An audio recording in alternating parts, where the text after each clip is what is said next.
All right, so today we're going to go over the MPEP 600. So this is really just parts, form, and content of the application. This might be kind of a longer video, so I might end up splitting it up into two, but we'll just have to see. So starting out with the oath or declaration, we talked about that a couple different times, but this is just going to go over exactly what is required of that oath or declaration. So first off, it cannot be amended.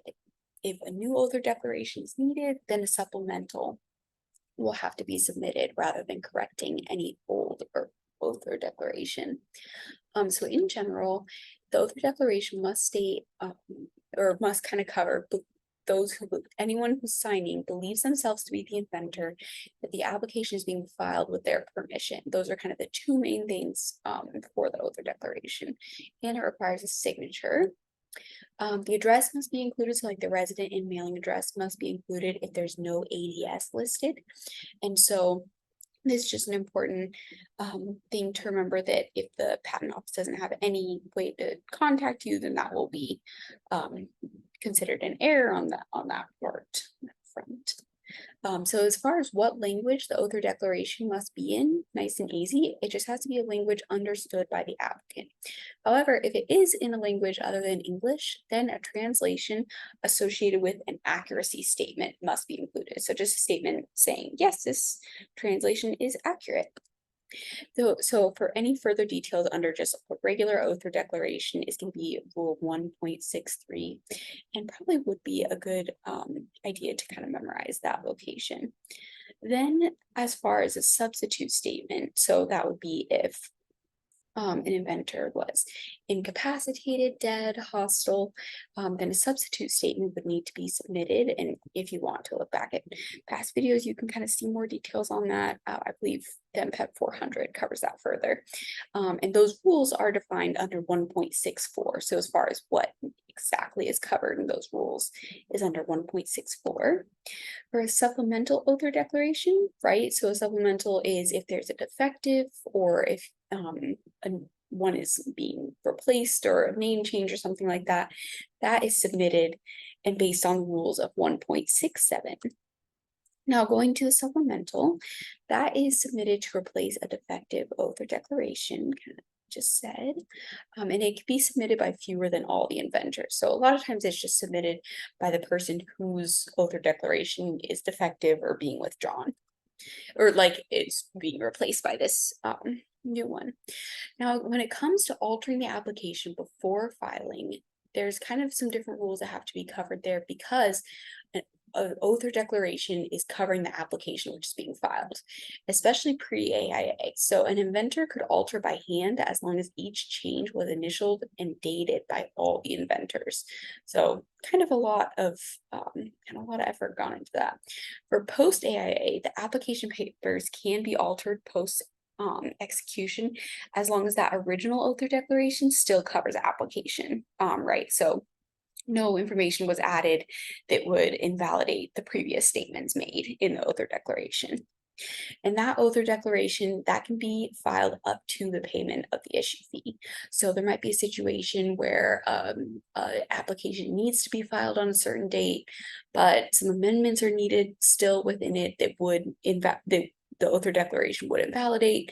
And so in that case, the best practice would be to hold off filing the oath or declaration so that the application could be amended without invalidating that oath or declaration. So in that case, that would be one where you'd want to wait for that to be submitted. But again, it can't go later than the issue fee. And kind of like we talked about before, the oath or declaration has to be submitted before continuation, divisional, though any of those can be submitted. Now, as far as a few definitions, kind of based on the oath or declaration, so there's a couple different ways the applicant can be defined. So first off, an applicant can be an inventor who is not assigned, or the assignee hasn't taken over prosecution. The applicant can also be, and this is post AIA, an assignee or somebody with sufficient interest when they file the application. The person with sufficient interest would have to submit a petition with the fee, their showing of interest, and a statement of how their filing the application protects the rights of the inventors. the assignee would have to have some documentation of ownership filed before the issue fee. So whether that's an employment obligation or just some sort of evidentiary evidence of that ownership. The assignee is considered someone who's the entire right, title, and interest of application. So only an assignee of the entire right, title, and interest can be filing the application. So the next kind of aspect to a complete application would be the application data sheet. So the main rules for that are under 1.76 and then specifically in the MPEP 601.05. So a lot of specific, if it's a really specific question you don't have off the top of your head, going to the MPEP first would be definitely the fastest because the headings are very helpful in that chapter. So when it comes to how long it can be fixed, pretty similar to some of the other rules that we've talked about, up into the payment of the issue fee. And so that can be fixed by filing a new and signed ADS.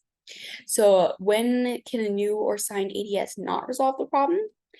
If there's inventorship that needs to be specifically complying with 1.48, if there is foreign and benefit information that must be updated or changed to comply with 1.55 or 1.78 for foreign and domestic priority respectively. If the correspondence address made changes, then there needs to be some other things that would be needed to comply with 1.33A. So for a preliminary amendment, this just kind of in here because it can relate to the filing of an application, but it's also an MPEP 700. The preliminary amendment can be filed prior to the fee calculation when limited to the cancellation of the claims. When it's filed on the same day as the applicant and it's referred to in the oath or declaration, it's considered part of the original application, and therefore anything added in there wouldn't necessarily be considered new matter, is kind of my understanding there. For inventorship, basically the only requirements is they must have contributed to the conception. They don't have to participate in the reduction to practice. There's a lot of practice exams out there, and they always have a bunch of questions about inventors who were never in the same country or worked in the same lab or anything like that. That doesn't matter. They don't need to have ever met or be related in any way. They must only have contributed to conception within the application. And that is determined claim by claim. So if you have an application where maybe there's a restriction requirement and all the claims related to the contributed by a certain inventor are removed, then in that case, that inventor no longer has a claim to the application, if that makes sense. So for correction of inventorship, it kind of varies by application. So let's start out with non-provisional. For non-provisional, you're gonna need a signed ADS and a fee. For provisional, you're gonna need a request and a fee. For a reissue, the rules that are going to cover that are 1.171 and 1.175, and that's when inventorship is corrected via reissue. For an issued patent, the correction of inventorship rules would be 1.324. For the Patent Trial Appeals Board, for interference and contested, it's those two motions, 41.121 A2 and 42.22. Those motions will lead to correction of inventorship. For continuation, it's going to be that the inventorship from the previous application doesn't need to be reiterated, right? So just a copy of the oath or declaration is fine, but an additional oath or declaration is required for new inventors, or if inventors are deleted, then an updated ADS. For kind of miscellaneous things related to the oath or declaration, an assignment can serve as an oath or declaration when it includes the information and statements required from 1.63, and the copy of assignment is also recorded. So you still have to have both. The oath executed by 1.66 it can be an oath is either executed by 1.66 or a declaration can be included with a statement that willful false statements are punishable by 5 years. A supplemental oath or declaration can be filed but not necessarily reviewed. Pretty much any correction of inventorship you should look to 1.48 for applications, 1.324 for issued patents. For a notice of omitted items, that would be a missing page or figure, there can be two outcomes. So the first outcome would be to accept the error, deciding to move forward with the application as is, keeping the same filing date, and submit the substitute specification or preliminary amendments to clean up the formalities. And there's no change in the filing date in that case, provided that the substitute specification or drawing do not include new matter, right? So if it contains new matter, then of course you have a whole other issue. So if you do want to add that missing page or figure and it would be considered new matter, then you have to have that within the application. Then you would have to file the petition and fee the omitted items, a copy of the notice, and then you have to request the filing date be amended to reflect the new information.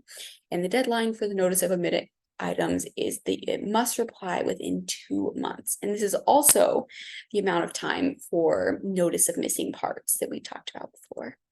So kind of comparing the notice of omitted items versus the notice of missing parts. The notice of omitted items is sent when a drawing or page is omitted upon filing. Notice of missing parts is sent when the filing fee, oath or translation, and claims are missing. And then which one of these may result in a change of filing date? That's what we just talked about, the omitted items. That's kind of considered a bigger deal in terms of what is sent. And just remembering that the deadline for both of these is 2 months. And I believe it is an automatically extendable deadline. So extendable up to 5 additional months. So for claims, kind of in general, a method is considered a combination of steps and cannot be combined with an apparatus in the same claim. Device or apparatus is a combination of things and should not be combined with a method in the same claim. You must always start with a capital letter, end with a period. There's a preamble at the beginning of it that usually ends with comprising, consisting of, and then followed by a colon. Comprising would be a list that can be added to in subsequent claims, and then prior art that contains more than that list would be considered infringing, versus when a list is begins with consisting of, that means that nothing can be added to it in specific claims, and additional elements in prior art would not be considered an infringer. For a means plus function, that is allowed under 112F. And so the means would be described in either the claims or the specification, the specification would define what the means are or its equivalents. For independent versus dependent, the dependent must always be narrowing the independent. It must always narrow the scope. For a marcouche, there's kind of 2 main forms of that. That's going to be group consisting of, and group consisting of and with the elements in between, or wherein R is blank, blank, blank, or. Then you have Jepson, and that is going to be the old followed by the new and can be used as prior art, so a little dangerous. Then the final one is multiple dependent claims, and we'll talk more about that here. So multiple dependent claims, they first off cannot depend on another multiple dependent claim. So they are counted in the filing calculations by how many claims it depends upon. So for an example, if you have claim 4, the method of any one of claims 1 through 3 counts as 3 for filing purposes. Then if the example within the same application, let's say the next claim says the method of claim 4, then claim 4 would be counted as 3 for the filing fee, as it depends upon a multiple dependent and counts as however the multiple dependent was counted. The improper multiple dependence counts as 1. So an example of that would be the methods of claims 1 through 3. That would count as 1 for filing fee purposes. However, something else to remember there, whenever you're looking, or the question is what claims are proper, you're looking for any one that is going to list multiple claims without giving any sort of option. So in our example above for point 2, it says any one of claims 1 through 3 versus this one says the method of claims 1 through 3. So by inappropriately covering all of those claims, it creates an improper dependent claim.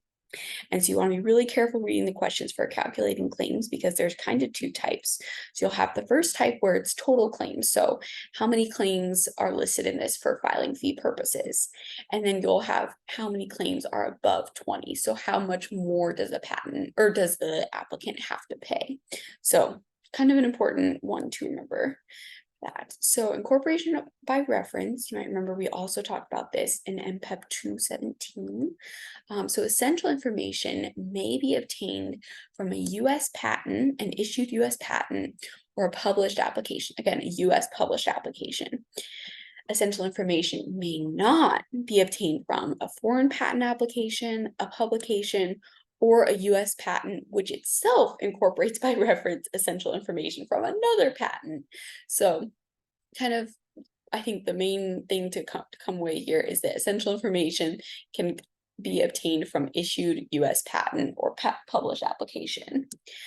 So material is essential when it is necessary to comply with the statutory requirements. Non-essential, obviously, if not, and usually non-essential is like background information versus does this go with a written description, that sort of thing.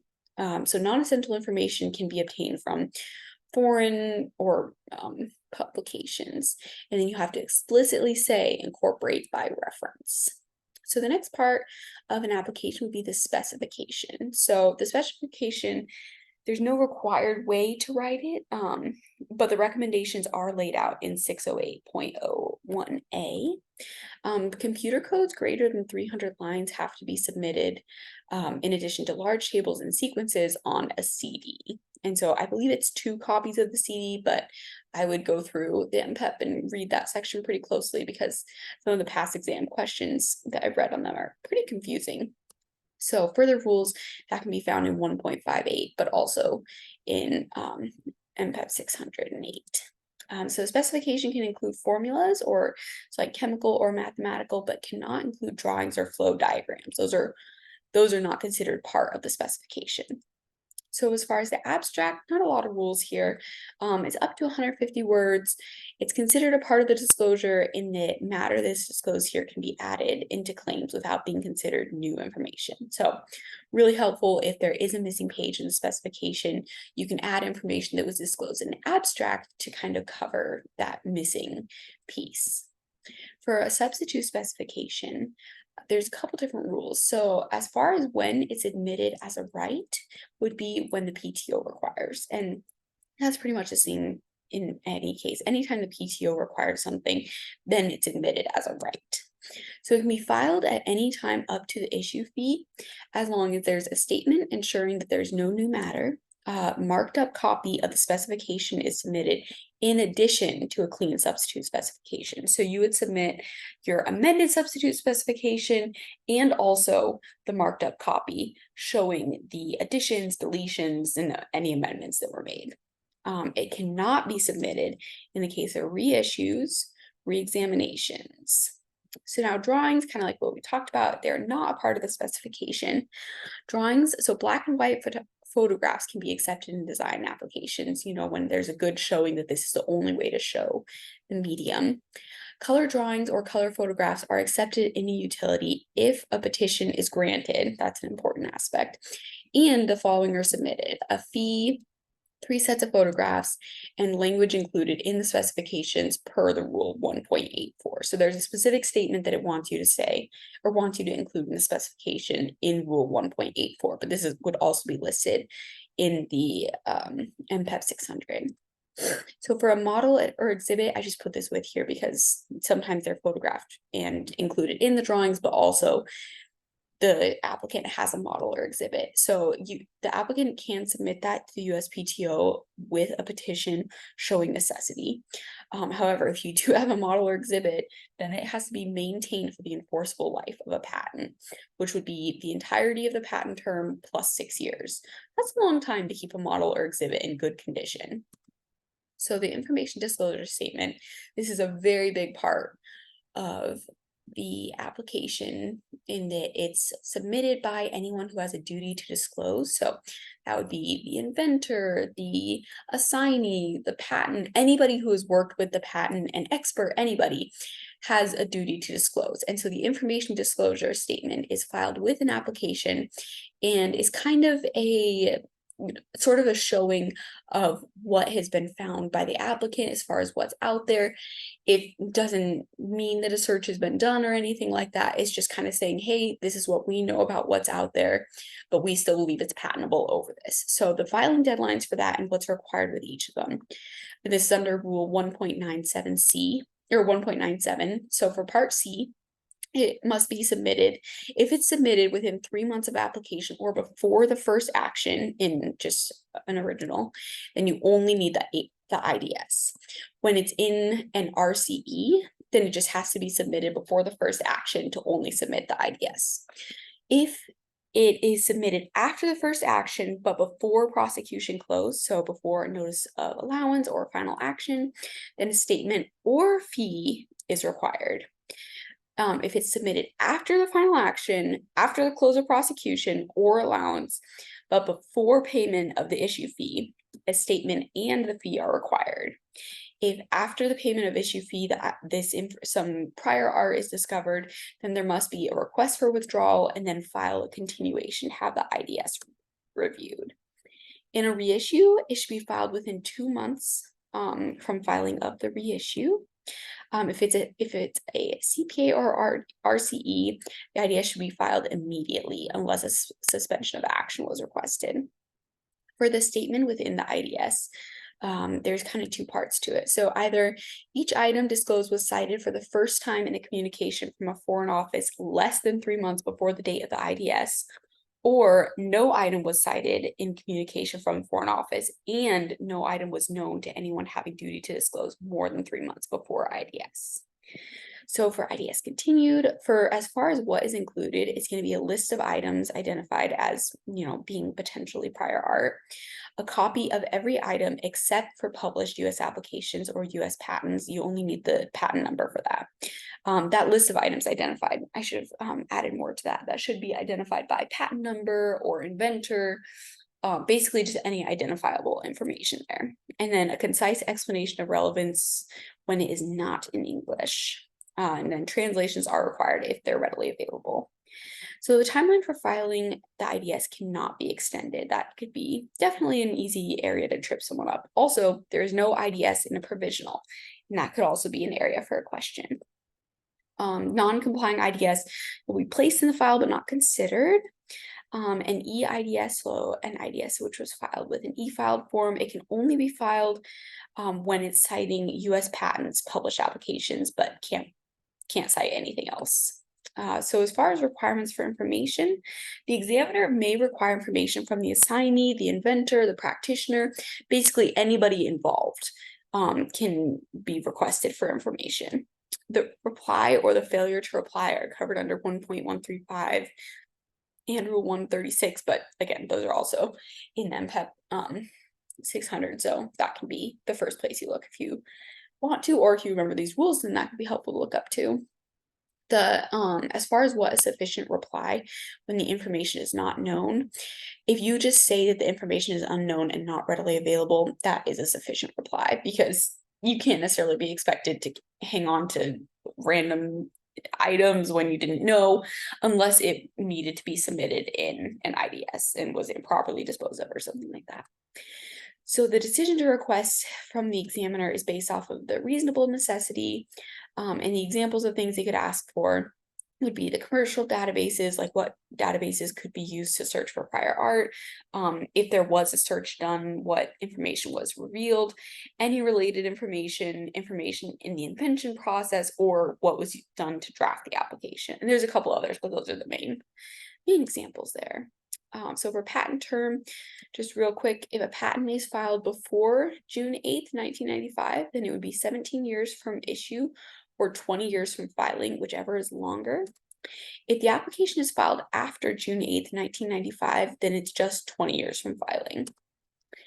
And that is it. Looks like I got it done. And so hopefully that helps. Thank you.